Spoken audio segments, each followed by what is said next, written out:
the saddle into Redgate and leads the field through. Oh, few little chops and changes at the back there, but everybody gets away safely. So let's see. And talking about Steve Dent, that is him right at the very front of the field there, saying, watch the lights, folks. So he quickly scarpers out of the way. Yeah, let's see if Andrew... there's a jump start there. Not for us to say who, though, I'll hasten to add. But no. I think somebody may be a little bit light-handed with the clutch there.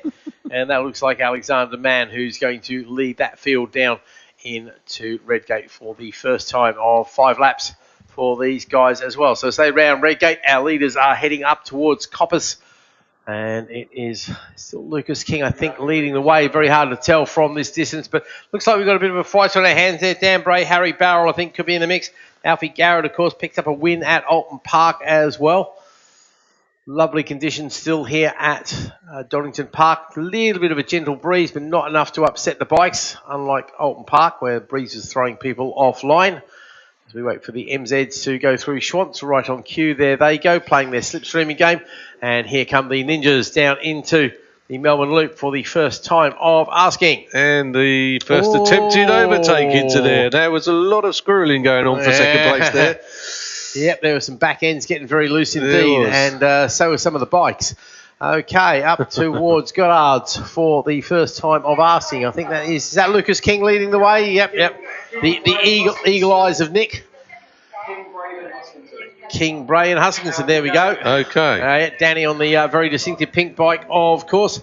Over the line they go in that order. And you King, called Bray, that exactly correct there. He did indeed. And there's an overtake up into Redgate. Yeah, that'll be Bray going up the inside of King there, and he made it stick as well. That's what you want to do. So Bray over the inside of King, so Lucas is going to have to fight back. And obviously... there's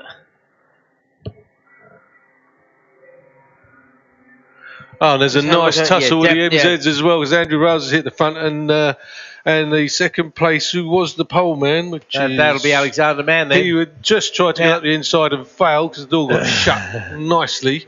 Dan Bray, of course, is a senior, so Lucas will know that, and he knows he doesn't have to beat him. Obviously, you want to beat whoever's on the racetrack with you. But there is an overtake again into Redgate, for this time for the MZ class for the lead.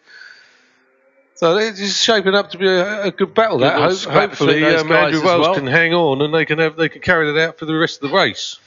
I see Leela Williams out there, and she's on the Renter Racer as well. So we do have the opportunity, like the YPMs, to have a Renter Racer go. Again, similar deals to the YPMs. Turn up with your gear and an ACU license, pay your money, and away you go. Friday, Saturday, Sunday, it's a works rider. So get in touch with the MZ guys through Facebook.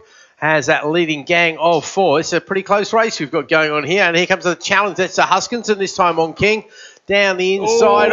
King goes deep around the outside of the pair of them, though. Lucas has been brave there. No, Huskinson hangs on to it after all that tussling about. And this is definitely good news for the leader, Dan Bray, because that gives him the opportunity just to get away by an extra length or so. He's not gained anything, though. So no. He won't know it, but they're still just there, even though they're still scrapping. Playing the slipstream game. I tell you what, they look like good exit speed there for Lucas. He's playing the double toe. Huskinson's going to have a look at Bray into Redgate. Slipstream definitely playing. Does the pair of them on the way in? Is he going to hold that down for the exit? Yes, he does. What a move that was. King straight from third to first. Yep, that was a very smooth move. Now what he's got to do is hang on to it, because those two behind will be doing exactly the same. And the MZ tear-up hasn't stopped, because they're elbow to elbow through the Melbourne Loop. Yep, indeed. Taff Wales leads. Yep. Alexander Mann, who's going to have a challenge. That's what he did last time, and Andrew Wales shut the door on him again into the last corner. Only 7 points separating these two in the championship. Bit of motocross action there. Alexander Mann's now got to bring on that lap record. I tell you what, he's shaking, because he's just lost at least a second. Shaking his head there on the exit. What is the best lap time by an MZ at the moment, mate? I haven't got to that bit yet. I was just going to do that. Okay, you're going to watch him there through Goddard's. I'm racing. That's all good, mate. No problems. Have we seen anything better than a 57.0? That's what we're looking to beat. No, right. The best we've got so far is a 57.4. 1:05.99. Okay, so we're going to find half a second or so. Well, fastest lap in the Ninja Seniors there is Huskinson, and what's he circulating in, please? 1:50.867. 50.867. So he's not a million miles away from it, but unfortunately he needs to take a 7/10 of a second off. We need to be sub 150. It's 49s for the juniors there. And the way these guys are scrapping, I don't see any lap records, because they're just too busy tripping each other up, as Lucas King still holds on to that lead as they make their way up to Goddard's once again. Dan Bray tries to get a little bit close. Looks like Alfie Garrett is playing the waiting game there. Obviously, he's pushing on as hard as he dare, and if any of these guys slip up even a little bit, then he will very happily take a place. But again, he will know these guys recognise each other's bikes, and I think that is a battle of the seniors, Bray and Huskinson, and so Garrett will know he's in second place. He's got Ben Round, I think, there behind him as well. So he's got a little bit of a gap to play with there. Garrett could do with a tow, really, off these other two, couldn't he, if he wants to compete. That is the problem, of course. The little bikes, the slipstream really does help, because you spend a long time keeping it pinned, playing the slipstream game here. The MZs are the absolute masters of that particular class. And we're going to have some back markers for the MZs to play with by the look of it, or a back marker, I should say. Not plural, rather singular. This is the first time Alex Mann has led into the last corner. I'm going to say, where did he find that time? Because he came across the line earlier and he's lost a load of time, hasn't he? He's made the time up, overtaken. Let's see if he hits that lap record. It was 1.3 seconds behind coming across the line last time, and he's now opened up the gap to 0.3 of a second to 57.2 he's suddenly found. So it's a PB.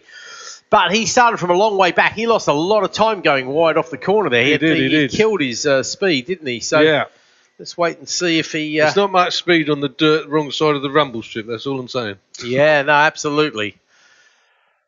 So King with... what time has King done? He's into the 50s there, even there, is he? 50.438 on the last lap, which was the best lap of the race. So yeah, good man. He's still only 0.3 ahead, which is probably not the smallest gap we've had. One of the MZs looking down at his lump there, so this could prove as he's got his hand in the air. Hopefully he'll stay well offline, because that is a battle of good, sensible man. Yep.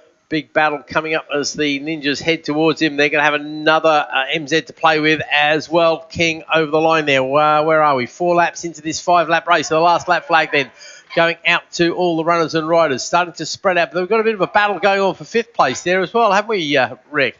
Yeah. I mean, these classes, they're a bit more spread out, but there's little battles here, there, and everywhere. Absolutely. Everybody trying to trip everybody else up and gain the slightest advantage that they can. So Lucas King, leading the championship at the moment. Key with these smaller capacity bikes. And into the Melbourne Loop, they're still at it. The MZs are still at it. It's Wales from man now. All the way. So they swap places once again. These two have been battling like this for several years now. Both champions in the past few years, and once again it's Wales who's going to lead. Though I think Mann is going to get the drive. If he does this corner right, I think he's got a slightly better line. He should be able to... No, he's lost the slipstream there, though.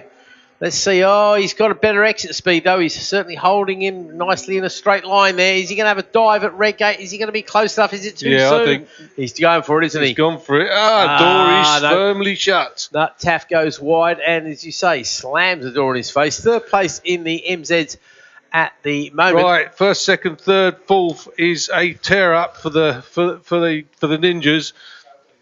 Oh, he did that last time. Wow. Does he manage to hold the line? Oh, he goes very wide on the exit, though, doesn't he? No, he holds it. Lucas King doing a brilliant job there. Oh, Garrett trying to get into the mix with Huskinson there as well. So, no, Lucas King certainly knows how to get around the Melbourne Loop. Let's see if he can get around Goddard's with the same sort of skills, which he does very nicely indeed. And he says, once again, hello to the checkered flag. That's the 7th checkered flag. He's seen the head of everybody else over the line. Goes Dan Bray. He takes what will be his first race win, I think. No, his 2nd race win, of the year for Dan Bray there, ahead of Danny Huskinson. So that could well be a battle that's going to go on, because there's only 2 points separating those guys. And obviously Max Hardy is not playing this game anymore. Fair play to Alfie Garrett. He hangs on for 4th place ahead of Harry Barrel. Then it's Annabelle McCarthy, then Ben Round, Chloe Gleeson, Baker, Cowie is the rest of those guys. As we look to the MZs, Taff Wales, leads the way. No, it's the other way around. Alex Mann leads South Wales. Thanks, mate. Because you can spot that white helmet a mile away, can't you? It's very distinctive. I've been looking at the red tail units. What's the one I've been trying to latch giveaway. That's onto. fair enough. I think Wales is too far. They might have this. As long as he can keep it smooth and clean, he goes a little bit tight. I think Wales will get the exit speed, but there's not enough of a run between the Goddard's exit. Oh, he's closer than I expected. I tell you what, he has closed right down. Over the line they go, and it is victory once again. Well done to Alexander Mann ahead of Taff Wales. Best lap of the race on the last lap. Go on, what's he done? Did he 1:56.810? Didn't quite crack the magic lap record then. No, so that's all the fighting. Did it practice? Yeah, absolutely. Yeah, normally the slipstream kind of plays into the hands a little bit. Caleb Wright is the third of the MZs. Forgotten man. Sorry about that, Caleb. And then it's Gordon Ryan, John Ashmead, and Chris Kent, head of Lewis Williams, and the rest of the runners and riders. Okay, so that's how you slipstream children, if you weren't quite sure how to play that particular game. That's how the slipstream, how to outbrake, how to ride around the outside of people. There's a whole lot going on in there. Yeah, there was an awful lot of action there, wasn't there, really? Yeah, excellent race.